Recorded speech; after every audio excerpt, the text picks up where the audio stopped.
Hello student, good afternoon everybody. Let us start about the life cycle of virus. जैसा कि मैं कल आपको बताया था कि हम लोग कोरोना वायरस का इंफॉर्मेशन लेंगे, पर थोड़ा सा लेट हो गए टाइम, लेकिन फिर भी हम कोशिश करेंगे कि कुछ पार्ट कवर हो जाए, और अगर कुछ पार्ट बाकी रह जाएगा तो उसको हम नेक्स्ट लेक्चर में जरूर लेंगे। देखिए, सबसे पहले हम समझते हैं कि वायरस क्या होता है। Virus is one of the acellular particle. Acellular means it is not made up of living cell. Living cell के लिए नेसेसरी मिनिमम कंडीशन ये होनी चाहिए कि प्लाज्मा मेम्ब्रेन प्रेजेंट रहे, जो कि कवर करता है साइटोप्लाज्म को। न्यूक्लिक एसिड दो टाइप्स के प्रेजेंट होना जरूरी है, डीएनए आरएनए। राइबोसोम प्रेजेंट होना जरूरी है as a machinery of protein synthesis. So these are the minimum criteria for a living cell: presence of plasma membrane, nucleic acid, DNA as well as RNA, and ribosome as a machinery or factory of protein synthesis. So that you can call that minimum required condition is it as a cell. But in the virus, only two things are present. The first thing is body of virus, which is purely made up of protein, and the second thing is nucleic acid. Out of two nucleic acid, only one of the nucleic acid is present inside the body of virus. Virus contain either DNA or RNA, but in one virus both DNA and RNA are not simultaneously present. अगर किसी virus के body में DNA है तो RNA नहीं होगा, किसी virus के बॉडी में आरएनए है तो फिर डीएनए नहीं होगा। इस तरह एक ही टाइप का न्यूक्लिक एसिड वायरस में होता है। Suppose this is the diagrammatic presentation of virus. This is a three-dimensional sphere-shaped body. This sphere-shaped covering is made up of protein, and this protein part is known as body of the virus. This body of the virus is also known as capsid. Capsid is a polymer. Polymer किसे कहते हैं? ऐसे structure जो कई repeated unit से बना होता है उसे हम कहते हैं पॉलीमर, और जो रिपीटेड यूनिट है उस सिंगल यूनिट को आप नाम देंगे monomer.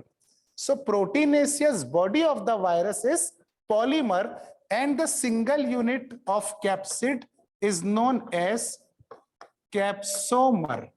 So capsomer is a single unit that is monomer, and capsid is collection of monomer that is polymer unit.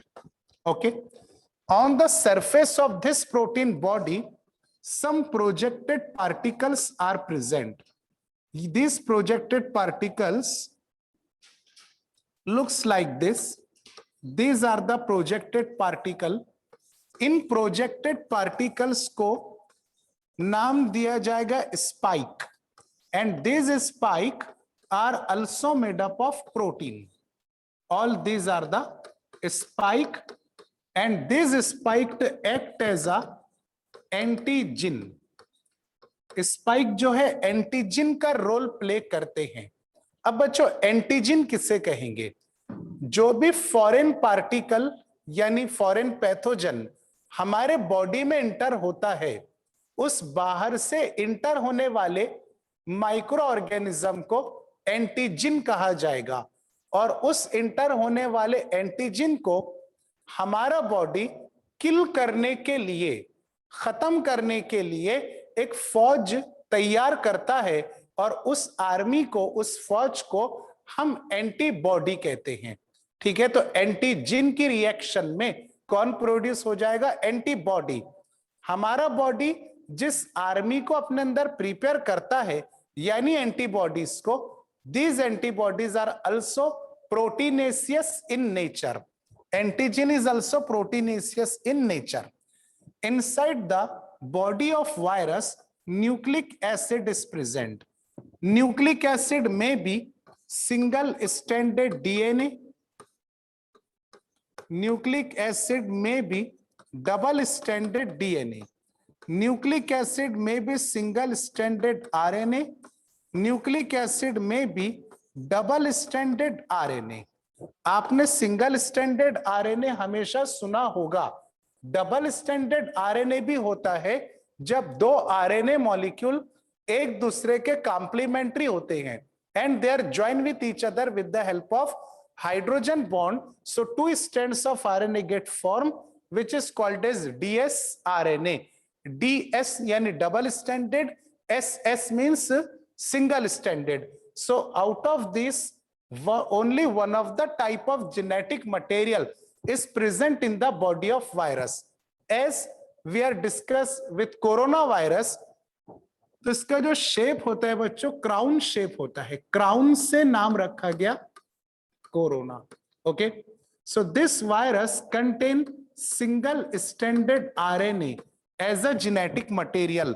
So let us consider this is representative structure of the COVID or coronavirus. It contain single stranded RNA as a genetic material.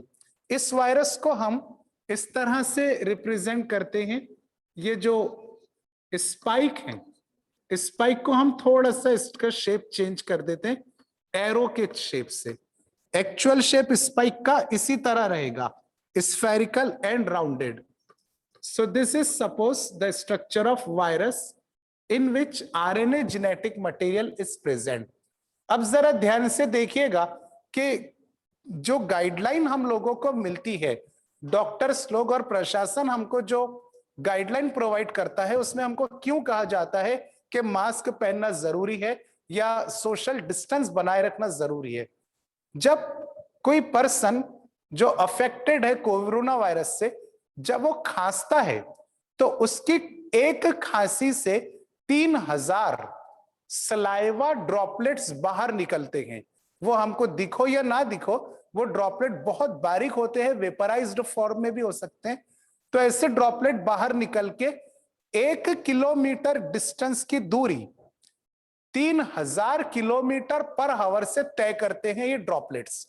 यानी अगर आपके बाजू कोई person खड़ा है, उसने अगर खांस दिया तो उसके माउथ से 3000 ड्रॉपलेट्स, वो तो स्कैटर्ड हो गए, लेकिन कुछ ड्रॉपलेट आपकी तरफ कितनी स्पीड में आएंगे? 3000 किलोमीटर पर आवर की स्पीड से. कितना डिस्टेंस? 1 किलोमीटर. फिर वो स्लो स्लो होना शुरू हो जाएंगे. इसलिए कहा जाता है कि सोशल डिस्टेंसिंग में कम से कम 2 गज की दूरी जरूरी है, मिनिमम 1 मीटर 2 मीटर का डिस्टेंस रहना चाहिए. अगर पर्सन ने खांसा भी तो उसके ड्रॉपलेट हम तक के बड़ी मुश्किल से पहुंचेंगे अगर हमने डिस्टेंस मेंटेन किया. दूसरी बात, अगर कोई पर्सन छींकता है, स्नीजिंग करता है, तो उसके नोज से 40,000 सलाइवा ड्रॉपलेट्स निकलते हैं, जो उतनी ही स्पीड से, मतलब 3000 किलोमीटर पर आवर की स्पीड से ट्रेवल करते हैं. तो छींक से ज्यादा ड्रॉपलेट निकलेंगे, खांसने से थोड़े कम, लेकिन दोनों ही ड्रॉपलेट हानिकारक होते हैं. अब देखिए, मैं आपको बताया, जस्ट अ सेकेंड बच्चों.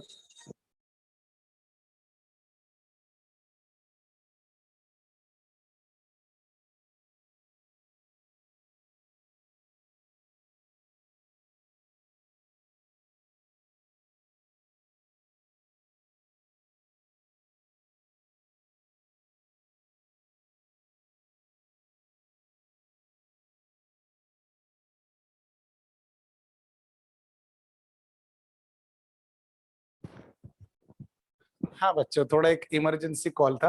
तो मैं आपको ये बताना चाह रहा था कि जब स्नीजिंग होती है, कोई छींकता है, उससे 40,000 स्लाइवा ड्रॉपलेट्स जब बाहर निकलते हैं, तो एक ड्रॉपलेट अपने अंदर 20 लाख वायरस को कैरी करता है. एक ड्रॉप में कितने वायरसेस होते हैं? 20 लाख वायरसेस. इसीलिए कहा जाता है कि जिस पर्सन को कोरोना वायरस जैसी बीमारी है, उसने मास्क कवर करना चाहिए. अब देखिए, कौन से पर्सन को ये डिसीज है ये पता तो नहीं चलेगा, क्योंकि बहुत सारे लोग असिम्टोमेटिक भी है. असिम्टोमेटिक यानी जिनमें सिम्टम दिखाई नहीं देते, बुखार नहीं दिखाई देता, गलावट दिखाई नहीं देती, पर उनके अंदर कोरोना वायरस होता है, ऐसे पर्सन को कैरियर पर्सन कहते हैं। तो कैरियर में भी कोरोना वायरस हो सकता है, इसीलिए सभी लोगों को मास्क जरूरी है बांधना, मुंह और अपने नाक को कवर करना जरूरी है, ताकि अगर किसी ने स्नीजिंग की या खांसी लिया तो उससे ड्रॉपलेट बाहर नहीं निकलना चाहिए। अगर निकल भी गए तो सामने वाला पर्सन भी मास्क के साथ होगा, तो उसके माउथ और नोज के अंदर वो ड्रॉपलेट नहीं जा सकेंगे।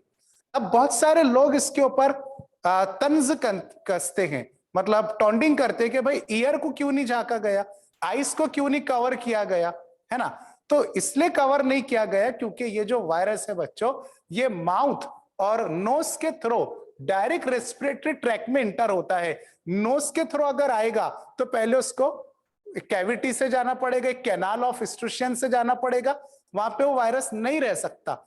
इसीलिए नोज और माउथ को कवर करना जरूरी है, because the virus enter in our respiratory tract directly.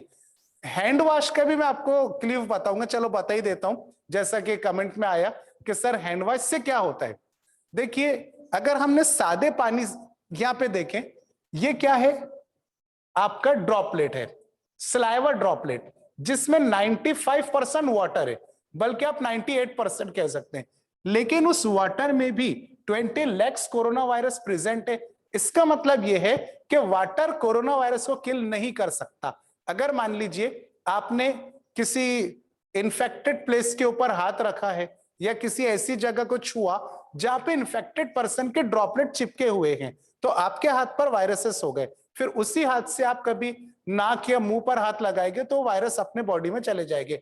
In viruses को किल करने के लिए सिर्फ अगर आप वाटर से हाथ धोते हैं तो इट इज नॉट सफिशिएंट, आपको सैनिटाइजर का भी यूज करना पड़ेगा। सैनिटाइजर क्या करता है बच्चों, कि वायरस के जो प्रोटीन कोट है इसको खत्म कर देता है, इसको तोड़ देता है।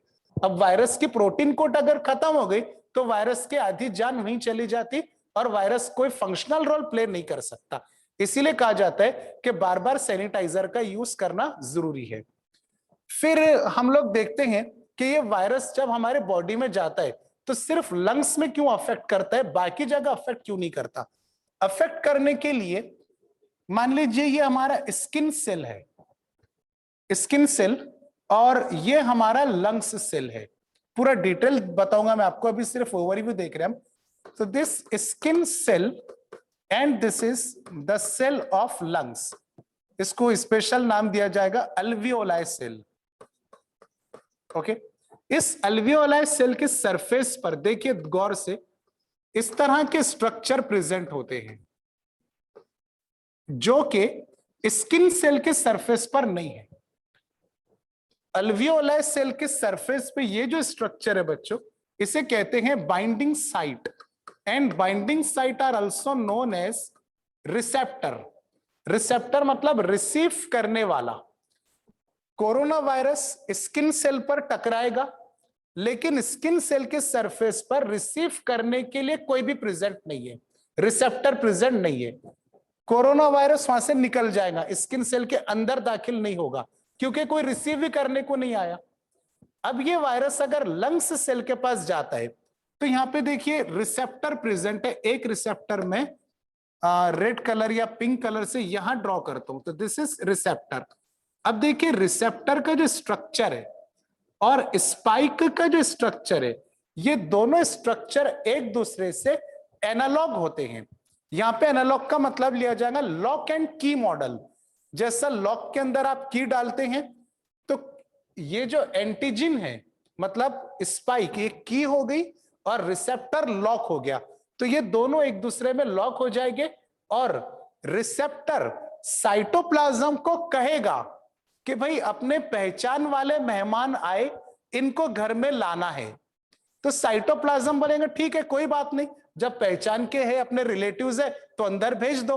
हालांकि ये करेक्ट नहीं है, रिसेप्टर ने झूठी अफवाह फैलाया।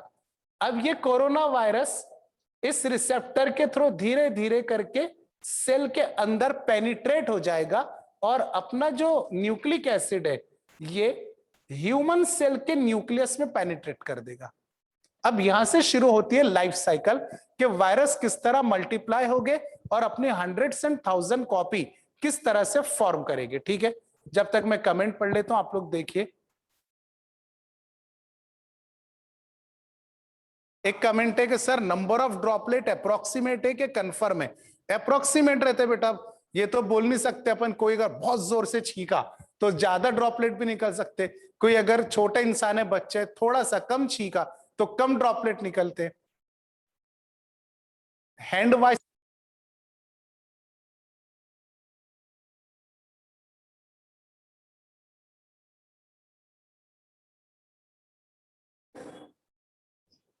कोरोना वैक्सीन क्या करती है, ये सबसे अच्छा क्वेश्चन है।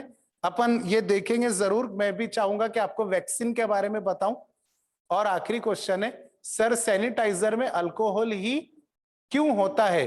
क्योंकि अल्कोहल बेटा प्रोटीन को डिग्रेड कर देता, बाकी जो केमिकल्स है प्रोटीन को डिग्रेड नहीं कर पाते, इसलिए अल्कोहल को सैनिटाइजर में यूज किया जाता है।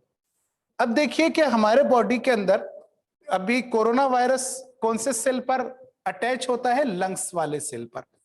तो हमको यह देखना जरूरी है कि हम लोग सांस कैसे लेते हैं। आपने कई बार सुने होंगे ना कि भाई जिस पर्सन को कोविड हो गया तो उसको सांस लेने में तकलीफ होती है, दम घुट जाता है उसका, और धीरे धीरे करके उसकी डेथ हो जाती है, बुखार भी बहुत तेज आता है।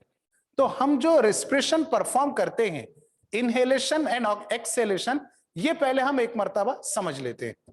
देखिए, for example this is a person, this is nose, okay, and this is nasal chamber, और यहां से पूरा जो गैस है वो इधर आएगा, oxygen gas. This is wind pipe, यानी एयर पाइप। एयर पाइप को साइंटिफिक नाम दिया जाता है ट्रकिया। ये रेस्पिरेटरी सिस्टम है हमारा, trachea. Trachea divides into 2 branches like this. Each branch enters in lungs. So suppose these are the pair of lungs. These branches of trachea, main tube is called as trachea. Branches of trachea are known as bronchi. Bronchi again divide into many branches, and these branches are known as secondary and tertiary bronchi. This secondary and tertiary bronchi finally ends, हाँ ये बात ध्यान से देखिए, finally ends into very narrow tube. This last narrow tube are known as bronchiole. Bronchiole, and bronchiole ends in a balloon shaped cell. These balloon shaped cells are known as alveoli cells. Clear बच्चों? Alveoli cells end with, or alveoli cell connected with blood capillaries. यहां पे देखिए आप, मैं थोड़ा सा इसको zoom करता हूं। ये बहुत इंपॉर्टेंट थिंग है यहां पे कि alveoli cell is connected with blood capillaries. ये blood capillaries है, ठीक है। All the alveoli cell are connected by blood capillaries, and these blood capillaries indirectly enter in the heart. So this is the structure of our lungs. अब हम यहां से study करते हैं कि आपने ऑक्सीजन गैस को इंस्पायर किया, इंस्पायरेशन और inhalation. So when you take oxygen gas in the system of nose, this oxygen gas is traveling down through trachea. Some oxygen enter in one bronchi, some enter in other bronchi. यहां पर भी same इस तरह का shape structure रहेगा, ठीक है। Now slowly oxygen is moving from bronchi into bronchiole, and from bronchiole finally oxygen enter in our alveoli cell. देखिए यहां पर कि finally oxygen enter in our alveoli cell. So suppose we are considering this much alveoli cell, this yellow colored structure is oxygen, O2. O2, and this O2 is finally enter in the blood capillaries. Blood capillary tube होती है, इसका boundary बहुत ही ज्यादा thin होता है, पतला होता है, ऑक्सीजन और कार्बन डाइऑक्साइड के लिए परमिएबल, यानी बाउंड्री इतनी पतली होती है कि ऑक्सीजन और कार्बन डाइऑक्साइड को ट्रांसपोर्ट होने की परमिशन दे सकती है। तो अल्वियोलाई सेल से ऑक्सीजन आ जाएगा ब्लड कैपिलरी में, और ये ब्लड कैपिलरी हमारे बॉडी से कार्बन डाइऑक्साइड को खींचकर लेकर आई है यहां पे। तो at the same time blue colour से देखते हैं हम, carbon dioxide is enter in the alveoli cell. देखिए जरा ध्यान से, there is the exchange of gas between alveoli cell and blood capillary. Alveoli cell give oxygen to the blood capillary and blood capillary give carbon dioxide. फिर ये carbon dioxide धीरे धीरे करके बाहर जाएगी और हमारे बॉडी से एक्सहेल, एक्सहेल मतलब नोज के थ्रू इनहेल हो जाएगी, like this. So this is the reverse pathway of elimination of which gas? Carbon dioxide. जब हम ऑक्सीजन इनहेल करते हैं और ऑक्सीजन फाइनली अल्वियोलाई सेल में पहुंचती है, सभी अल्वियोलाई सेल में जाएगी ऑक्सीजन, तो ये सबके सब अल्वियोलाई सेल बहुत ज्यादा फ्लेक्सिबल होते हैं, ये बलून की तरह फ्लेक्सिबल होते हैं। जैसा आप बलून में एयर ब्लो करते हैं तो बलून एक्सपांड हो जाएगा, एयर निकाल लिया तो बलून कॉम्प्रेस हो जाएगा। अल्वियोलाई सेल भी इसी तरह करते हैं। तो जब हम ऑक्सीजन को इनहेल करेंगे तो देखिए अल्वियोलाई सेल फूल जाते हैं, फिर अपन कार्बन डाइऑक्साइड को एक्सहेल करते तो अल्वियोलाई सेल रिड्यूस हो जाते हैं। इस तरह से हमारा रेस्पिरेशन का मैकेनिज्म चलता रहता है। अब ये जो अल्वियोलाई सेल है, जैसा मैं बताया, अंदर से बलून शेप है और इसमें न्यूक्लियस प्रेजेंट होता है, तो ये अपना रेस्पिरेशन का मैकेनिज्म है। इस मैकेनिज्म को आप याद रखिए। नेक्स्ट लेक्चर में हम कोरोना वायरस की लाइफ साइकिल को देखेंगे, किस तरह से वो वायरस हमारे रेस्पिरेटरी ट्रैक्ट से होकर के अल्वियोलाई सेल को कैसे डैमेज करता है, अल्वियोलाई सेल में पस किस तरह फॉर्म होगा, कार्बन डाइऑक्साइड और ऑक्सीजन किस तरह से बंद हो जाएगी एक्सचेंज होना, और पेशेंट की डेथ कैसी होगी। हम ये भी देखेंगे कि जो पर्सन कैरियर है उसके बॉडी में वायरस किस तरह से मल्टीप्लाई होते, करोड़ों वायरस किस तरह से बनते और स्नीजिंग के थ्रू किस तरह कांटेक्ट में आते। So remaining portion will see tomorrow. Thank you.